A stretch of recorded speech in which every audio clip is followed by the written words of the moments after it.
오늘 성경 말씀은 누가복음 5장 27절에서 마지막 절 39절까지 읽겠습니다.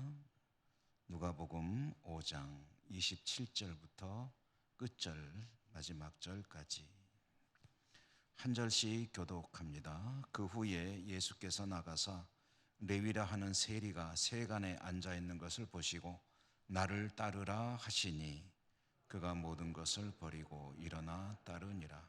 레위가 예수를 위하여 자기 집에서 큰 잔치를 하니 세리와 다른 사람이 많이 함께 앉아 있는지라. 바리새인과 그들의 서기관들이 그 제자들을 비방하여 이르되 너희가 어찌하여 세리와 죄인과 함께 먹고 마시느냐. 예수께서 대답하여 이르시되 건강한 자에게는 의사가 쓸데없고 병든 자에게라야 쓸데있나니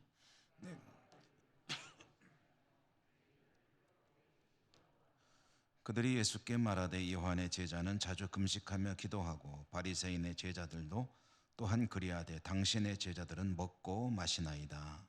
예수께서 그들에게 이르시되 혼인집 손님들이 신랑과 함께 있을 때 너희가 그 손님으로 금식하게 할 수 있느냐. 그러나 그 날에 이르러 그들이 신랑을 빼앗기리니 그 날에는 금식할 것이니라.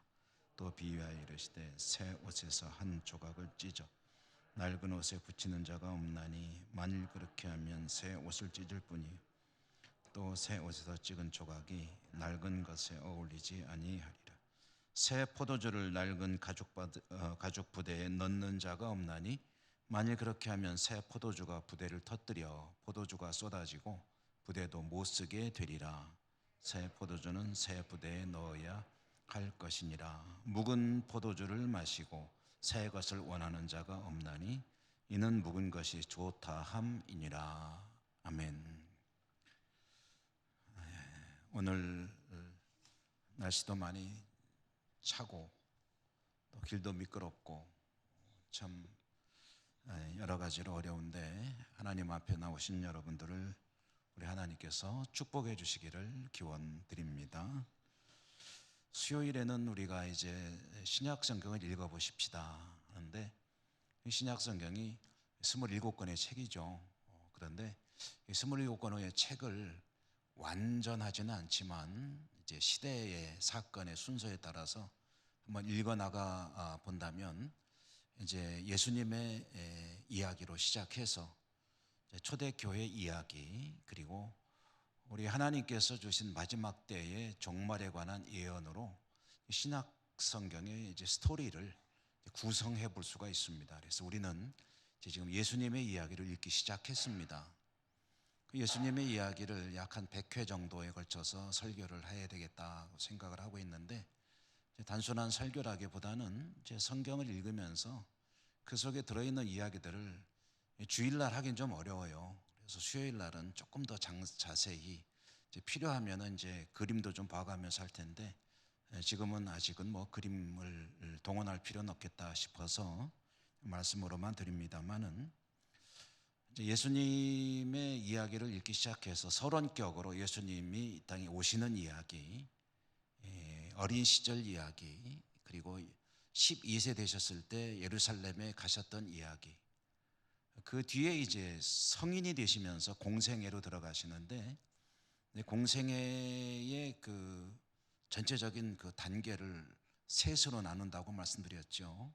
그래서 지역을 중심으로 하면은 예수님이 성장하신 그 나사렛 그 인근이라고 할 수 있는 갈릴리 지역을 중심으로 하는 이야기가 이제 1기 정도가 되겠고, 2기는 이제 예수님께서 갈릴리를 떠나서 예루살렘으로 가는 도중에 있었던 일들, 그것이 분량이 상당히 많습니다.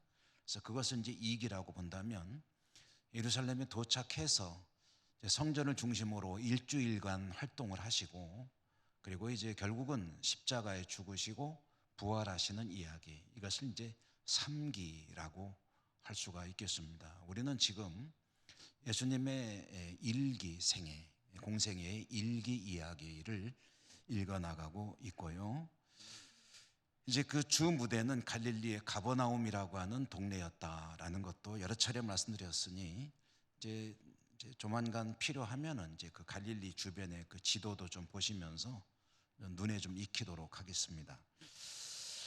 갈릴리에서 예수님께서 사역을 하실 때 지난 2차례에 걸쳐서는 이제 치유 사역 이야기, 예수님께서 하신 일에 굉장히 중요한 부분이 병자를 고치는 것입니다. 그리고 하나님의 나라가 임하면은 이 질병은 사라지게 되어 있습니다. 그런데 완전히 이 하나님의 나라가 이루어지면은 질병이라는 것이 없지만 아직 완전히 이루어지지 않고 하나님의 나라 완성을 향해서 가는 도중이기 때문에 예수님을 만나 질병을 치료받는 이들도 있지만 아직은 이제 치료가 되지 않은 이들도 있는 것이, 이것은 도중이기 때문에 그렇습니다. 그러나 마지막 때 주님이 오시고 하나님의 나라가 완성이 되면 질병이 없고, 우리가 요한계시록을 통해서 보고 있죠. 눈물이 없고 고통이 없고 다시는 사망도 없는 그런 나라가 하나님의 나라, 완성되는 나라입니다. 그러니까 예수님의 이 치유 사역은 그 하나님의 나라, 예수님이 오셔서 시작된 하나님의 나라의 모습이고요, 하나님의 나라는 이와 같은 것이다를 보여주는 예고편이고, 완성될 그 날을 바라보는 것이 이제 대림절, 지금 우리가 지나고 있는 대림절은 다시 오실 주님을 기다리는 그런 절기죠. 다시 오신다는 말씀은 이제 하나님의 나라를 완성하신다는 이야기입니다.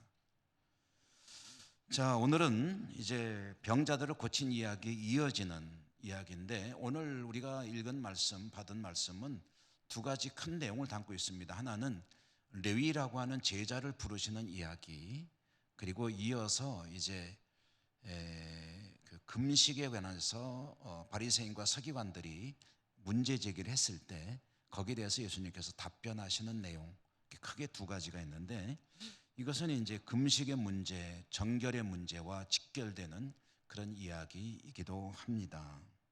우선 레위를 부르는 장면을 좀 보시면은 예수님께서 그 가버나움 세관에 앉아 있는 세리 레위를 보시고 그를 부르시니 그가 예수님을 따라 나섰다라는 이야기인 거죠.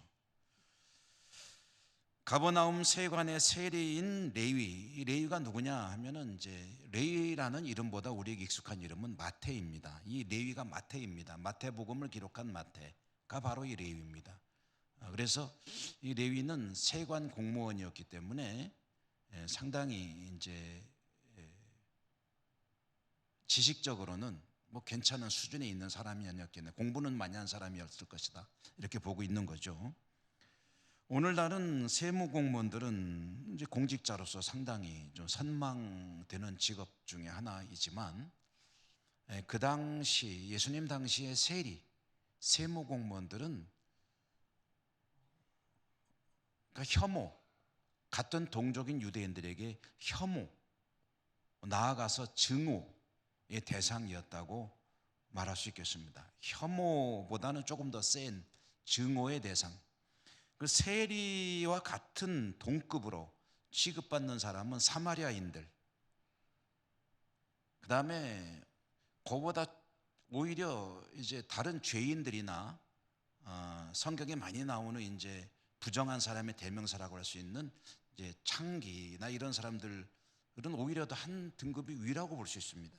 이런 사람보다 오히려 더 낮은 등급에 해당되는 사람이 바로 세리, 그리고 이방인 중에 사마리아인 같은 사람들.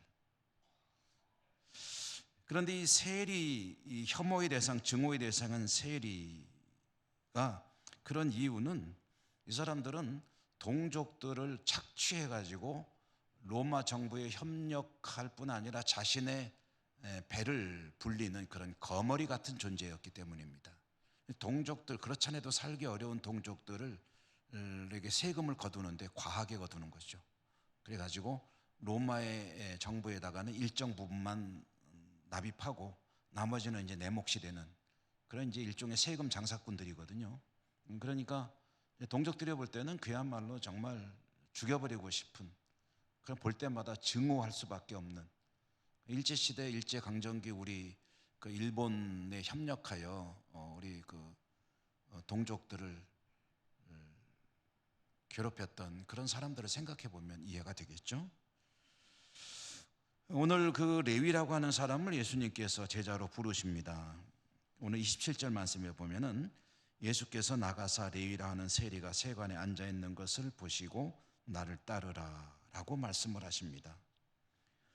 그런데 하필이면 왜 레위라고 하는 사람이 세례를 부르셨을까 하는 이 대목을 우리가 잠깐 생각해 보려고 하는데요. 이 레위 같은 사람을 부르는 것은 예수님 사역에 별 도움이 안 됩니다. 레위를 부르기 때문에 예수님이 안게 되는 부담이 크다는 거죠.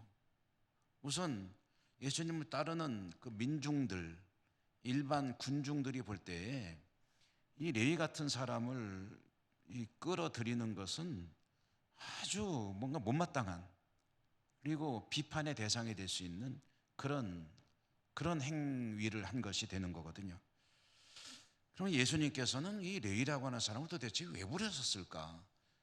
많은 사람들 중에 왜 이런 혐오의 대상을 제자로, 측근으로 삼으셨을까라고 본다면 그 이유는 무엇일까? 그것은 오늘 27절 말씀에 앉아 있는 것을 보시고라고 하니 보시고라는 말 속에 그 비밀이 들어 있습니다. 예수님께서 레위라고 하는 세리가 세관에 앉아 있는 것을 보시고 그를 부르셨다라고 하는데, 이 보시고라고 하는 이 단어가 예수님이 그 세관 근처를 지나가다 보니까 레위라고 하는 한 사람이 앉아 있더라. 그래서 우연히 그를 보고 그를 부르셨다는 뜻이 아닙니다. 여기서 보시고라는 말이 가지고 있는 속뜻은 뭐냐면은 예수님이 오랫동안 주목하고 있는 사람이었다는 뜻입니다. 그러니까 의도가 있는 것이죠. 목적을 가지고 지켜보셨다는 거죠. 우연히 그저 즉흥적으로 가다가 야 너도 따라와라 이렇게 한 것이 아니고, 이미 레위라고 하는 사람을 예수님이 마음속에 담아두고 그를 계속 지켜보다가 그날 마침 지나가다가 눈이 마주치셨는지 어쨌는지 이제 마음속에 제자로 부르시기로 작정했던 그 레위라고 하는 사람을 나를 따라오너라 라고 하니까 레위가 이제 예수님을 따르게 되었다라는 이야기입니다. 그렇다면 예수님께서 이 레위라고 하는 사람을 제자로 이미 예정하셨다면, 그렇다면 예수님에게는 이 세리라고 하는 직업이라는 것이 그 의미가 없는 것이었다는 것을 알 수가 있습니다. 모든 사람들이, 유대인들이 다 레위를 경원시하고 싫어하고 혐오하고 증오하고 할 수만 있다면 제거하고 싶어 했고, 그래서 열심당들은 이 세리들을 암살하는 그런 일을 서슴지 않고 저질렀거든요. 그랬는데 예수님은 일찍부터 이 레위를 점치고 두고 있었다라는 것은 이 세리라는 이 직업에 대해서는 예수님이 개의치 않으셨다는 그런 이야기가 되겠죠. 아이고 나 세리인 줄 모르고 불렀어 이런 것도 아니고, 그래도 세리 중에서는 뭐 괜찮지 않을까 해서 불러서 이런 게 아니라, 이 레위라는 사람을 미리미리 예수님은 주목하고 계셨고 그를 부르셨다라고 할 때, 여기서 굉장히 중요한 의미는 예수님에게는 어떤 사람의 이 직업이라는 것 또는 그 사람의 외모 이런 것들은 그게 별 의미가 없다는 이야기입니다. 그건 중요한 게 아니라는 거죠. 예수님께서 보신 것은 한 사람, 레위라고 하는 한 사람을 주목하고 계셨다. 세리이기 때문에 문제가 되지 않습니까? 그때 예수님 하신 말씀이 뭐였습니까? 그것은 내가 의인을 부르러 온 것이 아니라 죄인을 불러 회개시키러 왔노라. 그러니까 이 사람이 의로운 사람, 뭐 죄인 이런 모든 것을 다 떠나서 예수님에게는 모두가 동등한 죄인일 뿐인 것이죠.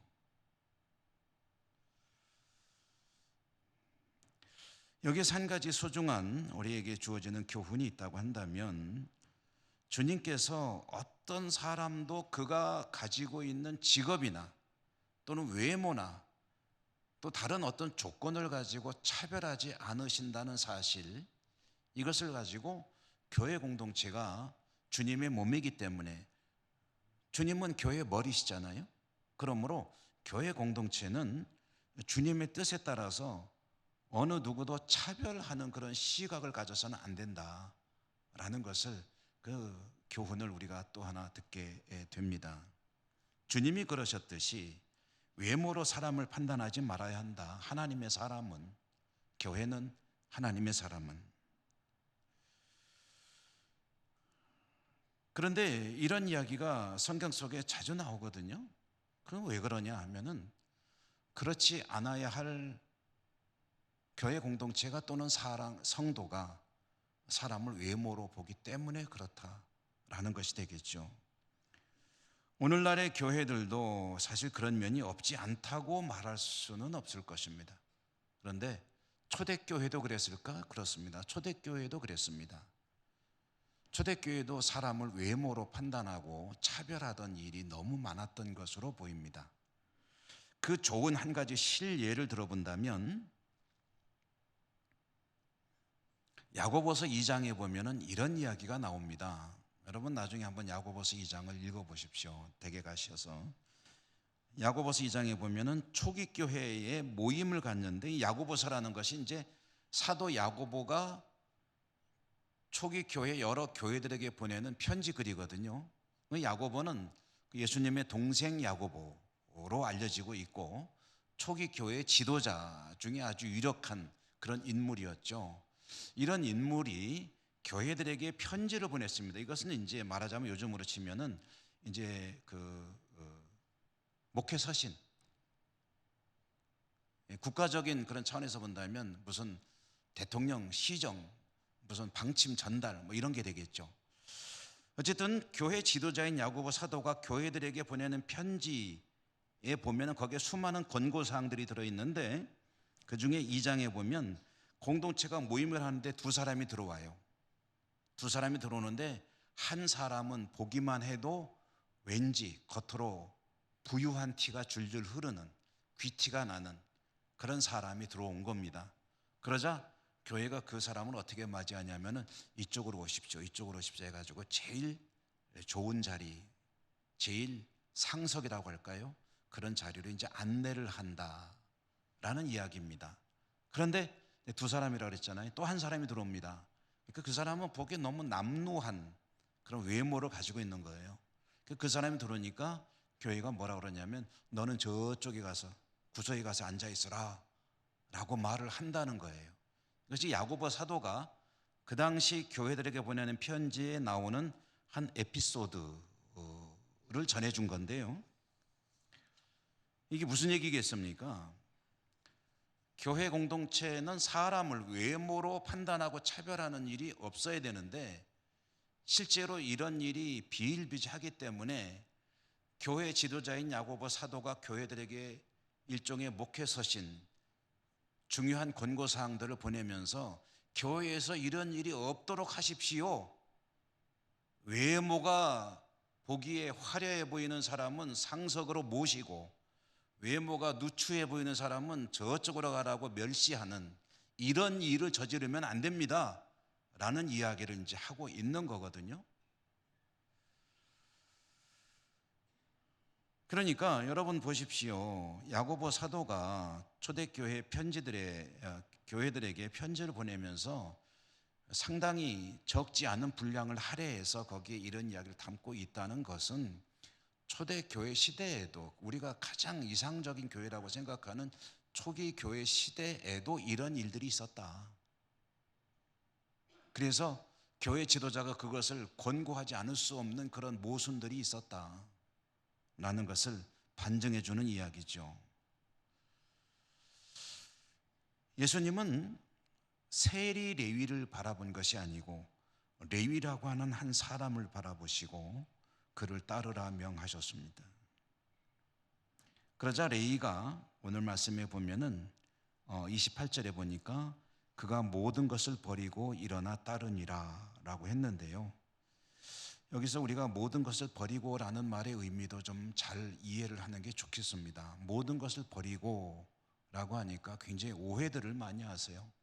예수님을 제대로 따르려면은 속된 말로 재산도 한 푼도 가지면 안 되고, 그리고 나한테 생기는 건 다 무조건 다 선행으로 베풀어야 되고, 나는 정말 가난해야 되고 아무것도 없어야 되고, 그리고 어떤 돈을 버는 일에 나가면은 그건 왠지 좀 죄송스럽고 뭐 그런 생각들을 많이 하시는 경우도 있는데요.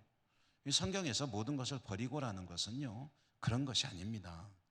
예수님을 따르기 위해서 속된 말로 빈털터리가 돼야 된다. 통장에 잔고는 빵원이 돼야 되고, 그리고 내 소유의 재산은 있어서는 안 되고, 물론 그렇게 주님을 따른 사람들도 있습니다.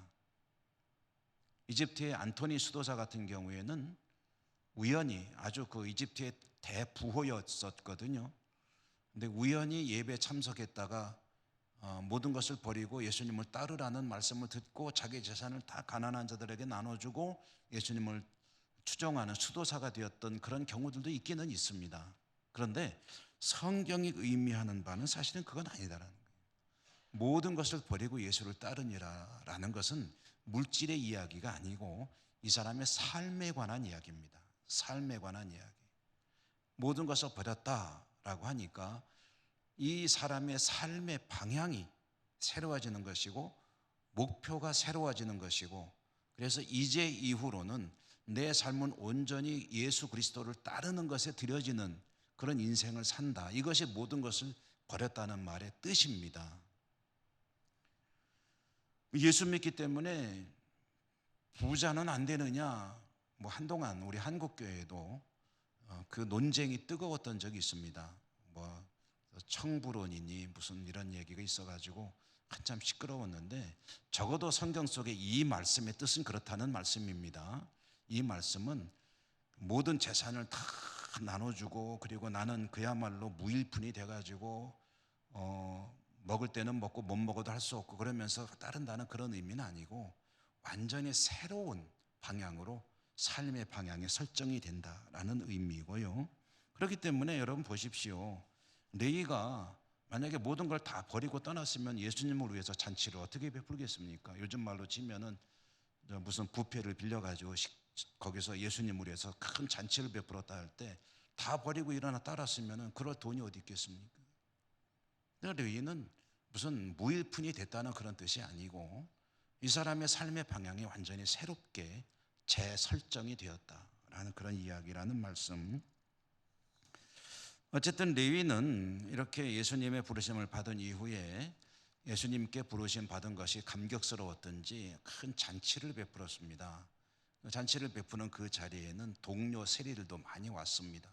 그래서 많은 사람들이 그 잔치에 참여해서 함께 식사를 하고 즐겁게 하는 그 자리에 예수님도 계시고 제자들도 있고 그런 자리였겠죠. 그때에 이제 그 다음 이야기로 넘어가는데요. 바리새인과 서기관들, 여러분 성경 속에 특별히 복음서에서 바리새인과 서기관들이 함께 묶여져 나올 때는 이 사람들은 지난 수요일에 말씀드렸죠. 이 사람들은 뭐 하는 사람들이냐면은 율법 전문가들이기도 하지만 또 어떤 기능을 하냐면은 사법기관의 기능을 한다.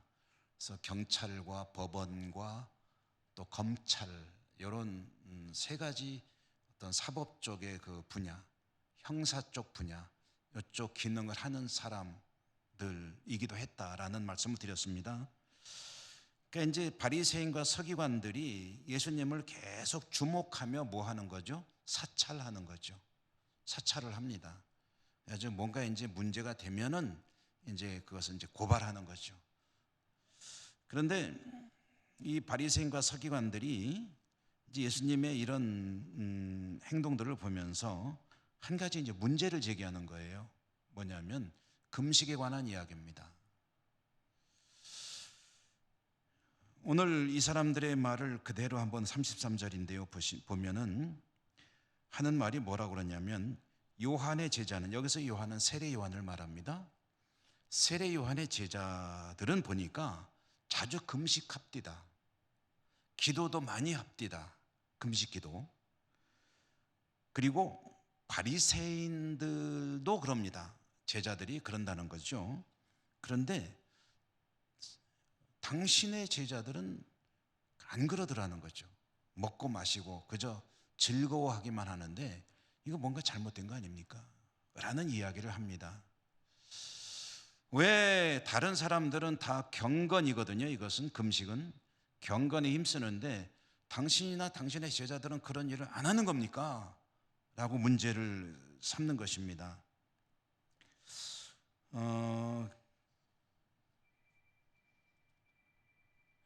금식하는 일, 그리고 이어지는 것이 이제 기도죠. 금식하는 일과 기도하는 일.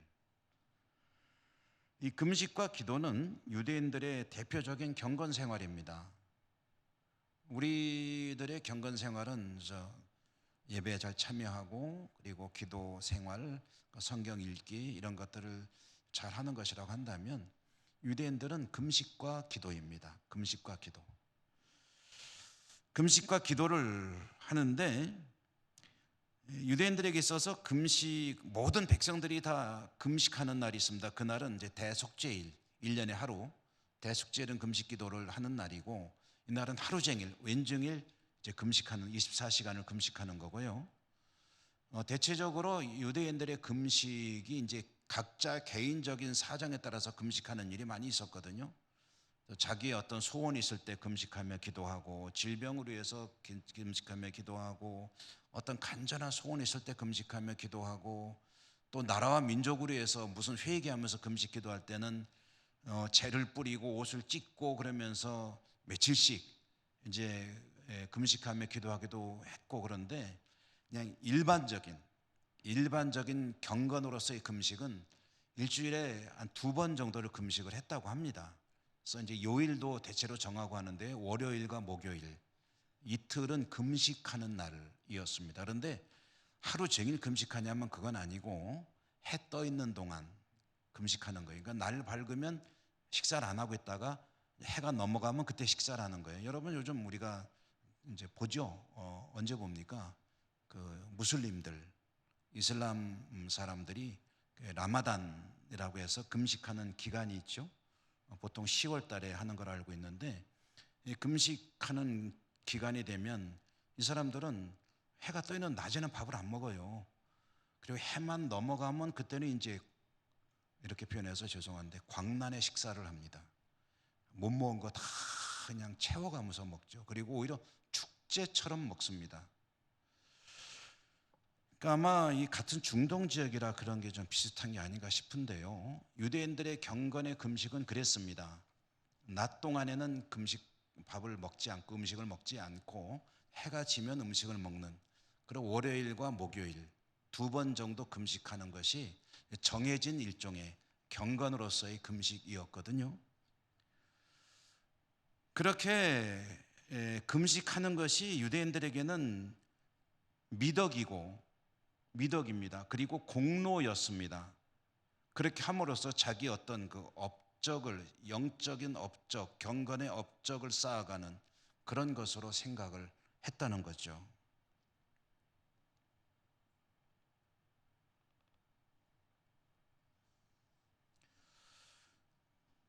금식은 그런 의미에서 가장 대표적인 자기 경건을 드러내는 행위였던 것이죠. 우리나라에서도 이제 우리나라도 금식을 많이 하는 편이죠. 저도 이제 금식 기도도 좀 하곤 합니다만은, 그런데 가장 대표적인 경건을 드러내는 금식은 아마 40일 금식을 하시는 분들이 계시죠.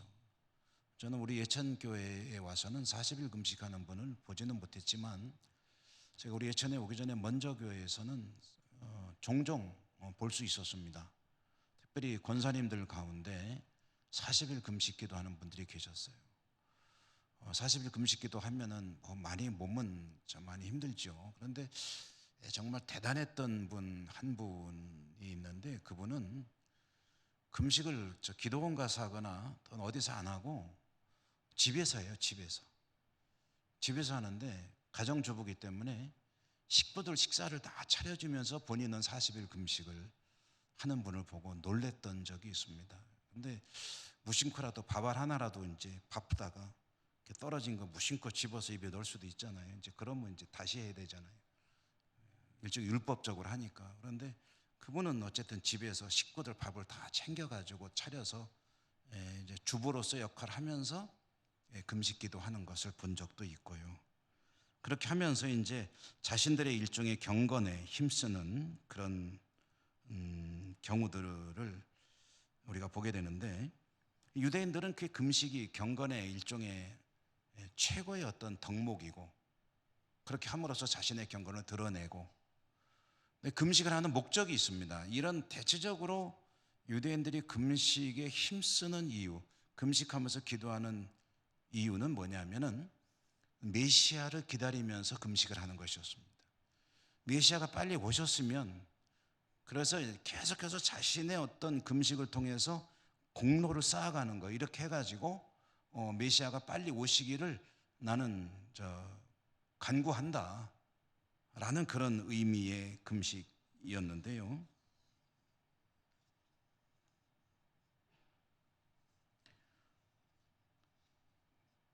그러면서 왜 당신 제자들은 왜 금식을 안 하는 거냐라고 시비를 거는 거죠.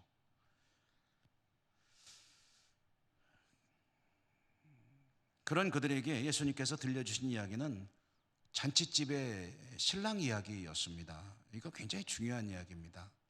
그리고 또 이어지는 두 가지 이 비유를 들려주셨는데, 하나는 옷 이야기고 하나는 포도주 이야기였죠. 옷 이야기는 이런 것이죠. 어떤 헌 옷이 있는데 헌 옷을 수선을 해야 될 경우가 생겼다. 그러면은 새 옷에서 옷감을 잘라서 취해가지고 그 옷감으로 헌 옷을 수선할 수 있겠느냐라는 질문입니다.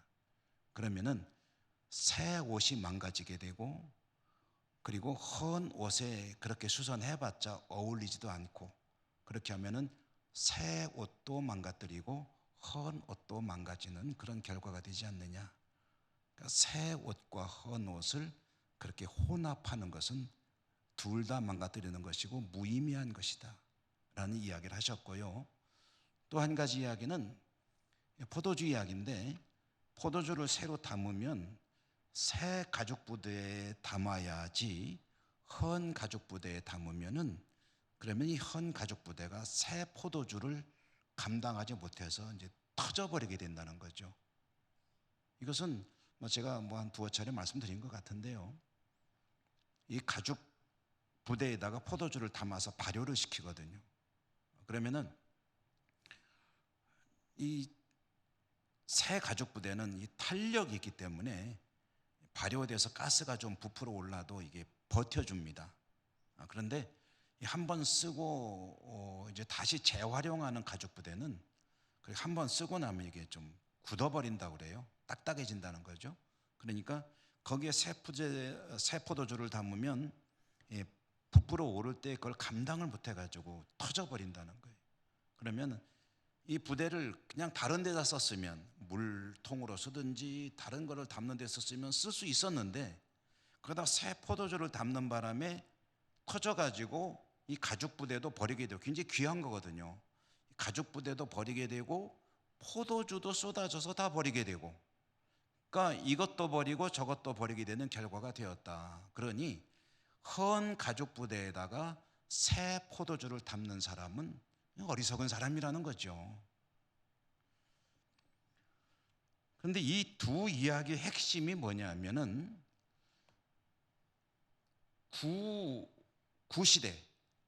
구시대의 어떤 그런 전통이나 사고방식이나 그런 믿음을 가지고 새로운 시대가 도래했을 때 그대로 거기에 접목해서 두 개를 섞어버리는 것은 곤란하다. 그리고 새로운 시대로 옮겨가야 한다라는 이야기를 하기 위함이죠. 이 얘기가 무슨 얘기냐면 이런 얘기입니다.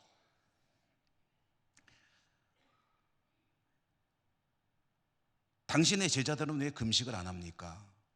예수님께서 신랑을 빼앗기면 금식할 것이다. 그러나 신랑이 있는 동안에 왜 금식하느냐? 이것은 신랑이 있는 잔치집에서 금식하고 슬퍼할 이유가 있느냐는 거죠.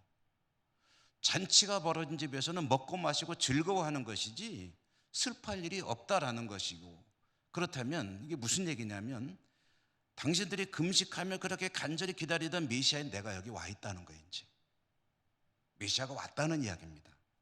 메시아가 왔기 때문에 메시아가 없을 때는 금식하고 신랑을 빼앗긴 날에는 금식하며 간절히 슬퍼하며 애통해하며 소원을 가질 수 있겠지만 여기 메시아가 와 있을 때는 그럴 이유가 없다는 거예요.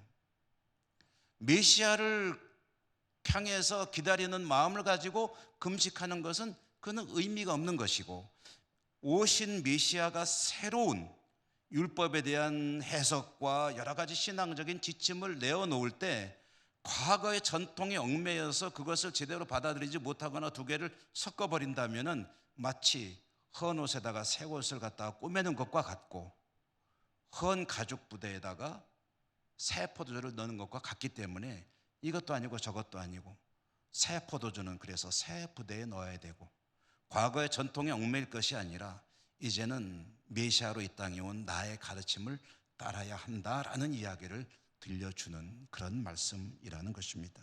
중요한 것은 메시아가 이미 오셨는데 그걸 알아보지 못하고 빨리 오십시오, 빨리 오십시오라고 하고 있는 그들의 어두운 눈을 지적하는 거죠.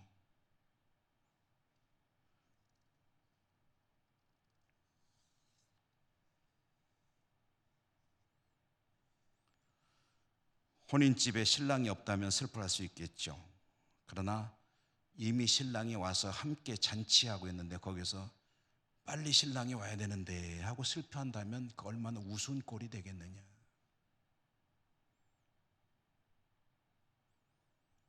당시 그들에게는 이런 의미에서 이 말씀을 주님께서 전해 주셨다고 한다면 오늘 우리들에게는 어떤 의미가 있을까요? 주님은 이미 오셨죠. 그리고 승천하셨습니다. 그리고 주님이 승천하시면서 대신 바톤 터치해 가지고 오신 분이 성령님이시죠. 그러므로 주님은 지금 이 자리에 성령으로 우리와 함께 계십니다. 그것을 임마누엘이라고 하죠. 주님은 우리와 함께 계신다. 무슨 소리요? 승천하셨는데 승천하신 주님은 삼위일체 되시는 하나님은 성령으로 그 백성과 함께 계신다. 그게 임마누엘이죠. 주님이 저 멀리 계시기 때문에 나하고 상관없는 분입니까? 아니에요. 주님은 지금도 영으로 우리와 함께 계시기 때문에 여전히 그 백성 가운데 함께 계시는 하나님, 임마누엘은 그대로 지금도 살아있는 생명의 말씀이기도 합니다. 그러므로 여러분, 주님께서 우리와 늘 함께 계심을 믿는다면, 이 사실을 확실히 믿는다면 우리의 이런 기도는 조금 우스운 기도가 될 수 있을 것 같지 않으십니까? 주님 지금 어디 계십니까? 지금 뭐 하고 계십니까? 내가 이렇게 살아가고 있는데 아십니까? 모르십니까? 내 이렇게 힘든 사연을 방치해 두고 계십니까? 주님 그렇게 무관심하십니까? 이 땅에서 전쟁이 끊임없이 벌어지고 있는데 당신은 뭐 하고 계시는 겁니까? 사실 이런 것들은 금식 논쟁을 벌이고 있는 바리새인들과 별로 다를 바가 없는 그런 기도라고 할 수가 있을 것입니다. 이 땅에서 수많은 아픔이 있고 고통이 있습니다. 그런데 당신 뭐하고 계십니까가 아니고, 주님 이 일을 통해서 무엇을 깨닫기를 원하십니까? 어떻게 살아야 합니까? 나는 무엇을 해야 합니까? 주님께서 원하시는 것이 무엇입니까? 이렇게 질문을 하는 것이 합당한 기도가 되겠죠. 여러분, 주님은 그 백성을 떠나지 않으십니다. 항상 함께 계십니다. 늘 내 곁에 계신 주님을 믿고 의지하며 믿음으로 승리하시는 여러분 모두가 되시기를 주님 이름으로 축원합니다. 은혜로우신 하나님 감사합니다. 오늘도 주신 말씀을 함께 읽으며 우리와 함께 계시는 주님, 바리새인과 서기관들은 이미 곁에 오신 주님을 알아보지 못하고 계속해서 어서 오십시오, 어서 오십시오 금식하며 기도하고 있었지만, 그런 그들을 향해 주님은 이미 오셨음을 또 역설하고 계십니다. 이 모습이 오늘 우리들에게는 재현되진 않고 있는지 다시 한번 들여다봅니다. 항상 우리와 함께 하시는 주님을 인하여 힘을 내고 용기를 내고 경건에 힘쓰고 또 주님 보시기에 더 좋은 모습으로 살아가는 저희 모두가 될 수 있도록 도우시며 인도해 주옵소서. 예수님 이름으로 감사하고 기도드립니다. 아멘.